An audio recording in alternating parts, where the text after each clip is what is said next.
नमस्कार सगळ्यांना. मला वाटतं की दुपारची थोडी वेळ आहे, सगळे फ्रेश आहात असं वाटतंय. बरोबर आहे ना? अगदी आहात तर व्यवस्थित सगळे? हो. चालेल. पहिल्यांदा तुमचे सगळ्यांचे आभार. मी ललित गांधी साहेबांचे मी आभार मानतो की त्यांनी वेळ काढून तुम्ही इथं आलात आणि टॉप 5 बँक्सबरोबर तुम्ही जी पार्टनरशिप केलेली आहे त्याच्याबद्दल आम्ही आभारी आहोत. तुमचं I will speak in my mother tongue, so hopefully you allow me to do so.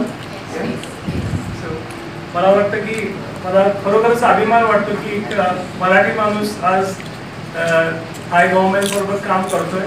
मी माझी फक्त थोडक्यात ओळख करून देतो. आज मी चेतन अरुण नरके, मी कोल्हापूरचा आहे. मी अरुण नरके साहेब जे गोकुळचे ज्यांनी संस्थापन केलं त्यांचा मी मुलगा. आता 21 वर्ष बाहेर देशात राहून मी जवळपास आता परत आलोय.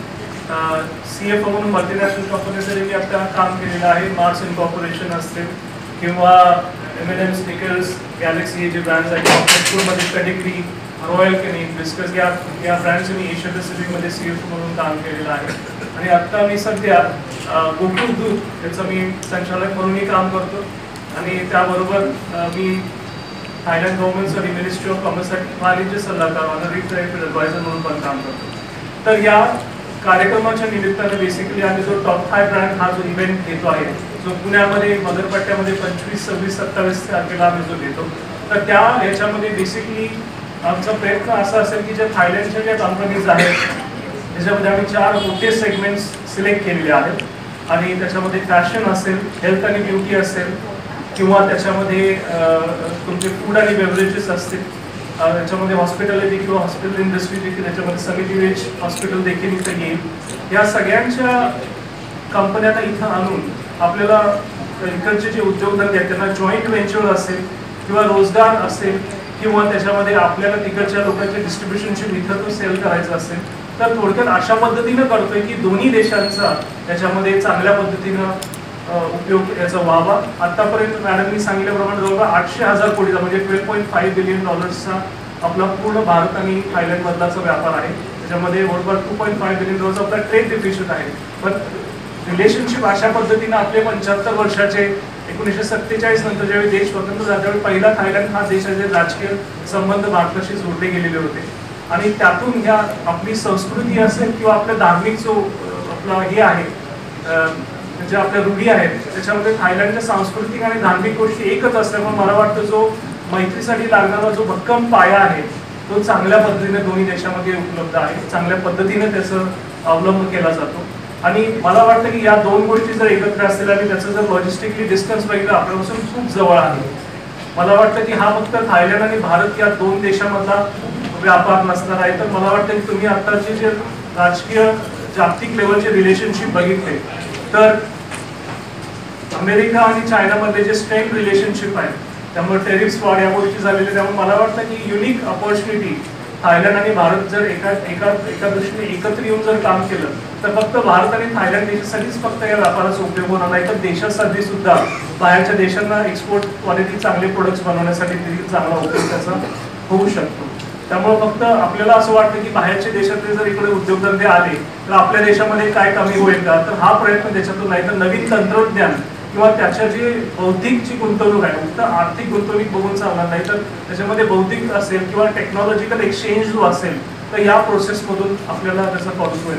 आणि ललित गांधी साहेबांनी याच्यामध्ये चांगल्या पद्धतीनं आपल्याला इथं मदत करून जवळपास 6 ते 7 लाख मला वाटतं गांधी साहेब आपल्याकडे चेंबर ऑफ कॉमर्सला रजिस्टर्ड कंपनीज आहेत तर त्यांच्याशी आम्ही संवाद साधून मला वाटतं की त्यांना याच्यामध्ये बोल त्यांच्याशी रिलेशनशिप हे कशा पद्धतीने चांगले डेव्हलप करता येतील किंवा चेंबर ऑफ कॉमर्स बरोबर पार्टनरशिप करून कशा पद्धतीने नवीन सेगमेंट्स आता आम्ही फक्त 4 सेगमेंट जे फोकस केले ते सोडून सुद्धा नवीन पद्धतीनं काय आपल्याला नवीन ट्रेड शोज घेतात आणि याचं देखील आम्ही डिस्कशन याच्यामध्ये करत राहू.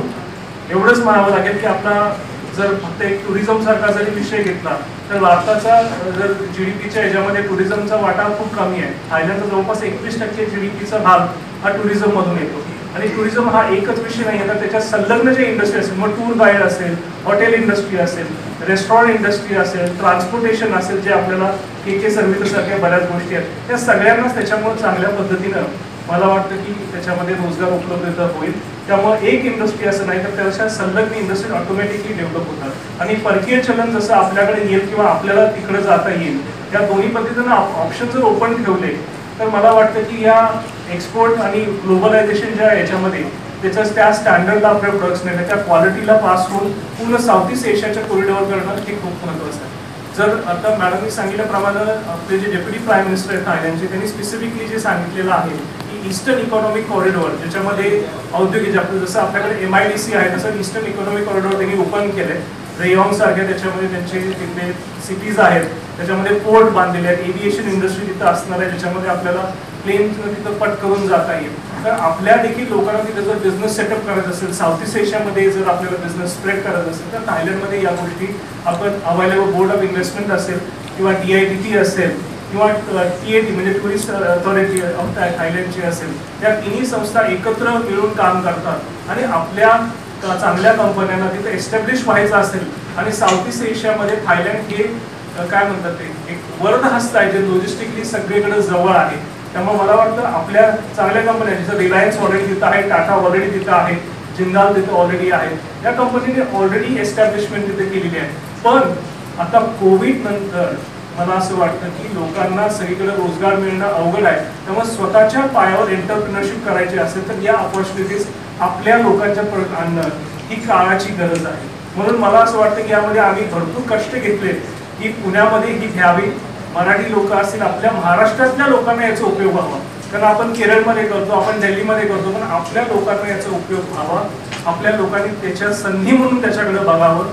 आपल्या लोकांनी त्याच्यामध्ये उद्योगधंदा नवीन कशा पद्धतीने याच्यामध्ये सुरू करते याचा उपयोग करून घ्यावा. किंवा आपल्या तिकडचे जे स्किल डेव्हलपमेंट आहेत, आपल्याला तिकडचं एखादं ब्रँड आवडत असेल तर आपल्या नावाखाली ते पॅकिंग करून इंडियामध्ये तुम्ही स्वतः ते घेऊ शकता.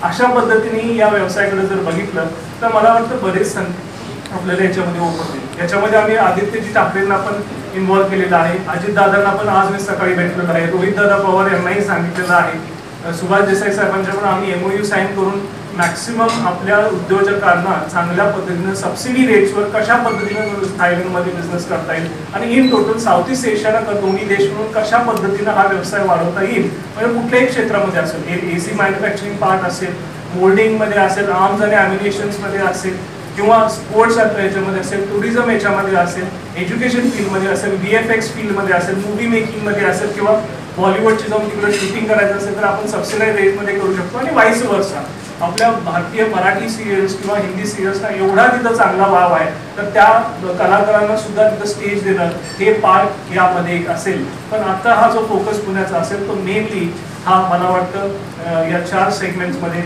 मेन्शन केलं त्याच्यामध्ये असेल. मला मीडियाच्या माझ्या मित्रांना आणि मैत्रिणींना एवढंच एक रिक्वेस्ट करावी लागेल की महाराष्ट्रामध्ये ही संधी आपलं DITT थ्रू किंवा थायलंड गव्हर्नमेंटने स्वतःचे फंड्स इन्व्हेस्ट करून ही जी अपॉर्च्युनिटी ती आपल्यासाठी आणलेली आहे त्याचा सगळ्यांनी फायदा घ्यावा. त्या पद्धतीनं तुम्ही ती न्यूज लावावी आणि लोकांना त्याचा फायदा घ्यावा ही विनंती तुमच्याकडे असेल. कारण मित्रमंडळ कितीही चांगलं काम केलं तर ते लोकांना पोहोचवणं हे तुमच्या हातात असतं. एखादी चांगली गोष्ट जगवायची असेल ती जगवूया आणि आपल्या महाराष्ट्रातल्या लोकांना उद्योगधंद्याच्या वेगवेगळ्या ज्या संधी आहेत त्या उपलब्ध करून देणं, त्यांना जे सॉफ्ट स्किल लागत असतील तर त्या कंपन्यांचे कॉन्टॅक्ट त्यांना मिळवून देणं किंवा त्यांची डिस्ट्रीब्युशनशिप तुम्हाला जर भारतामध्ये किंवा महाराष्ट्रामध्ये घ्यायची असेल तर त्या संधी आम्ही विना मूल्य न घेता उपलब्ध करून देतात. त्याच्यासाठी आम्हाला बोर्ड ऑफ इन्व्हेस्टमेंट्स आणि थायलंड टुरिझम अथॉरिटी सुद्धा आपल्याबरोबर याच्यामध्ये काम करत असेल. त्यामुळे या गोष्टीचा तुम्ही विचार करावा. या आजच्या प्रेस कॉन्फरन्स तुम्ही पूर्ण न्याय द्यावा आणि ती लोकांपर्यंत पोहोचवावी ही विनंती करतो. आणि परत एकदा तुम्हाला सगळ्या माझ्या पत्रकार बंधू भगिनींना आलात तुम्ही इथं त्याच्याबद्दल आभार मानतो. आणि मला वाटतं मी पुढचे ललित गांधी साहेबांना पुढे येऊन याच्यापुढे बोलावं ही विनंती करतो. आभार.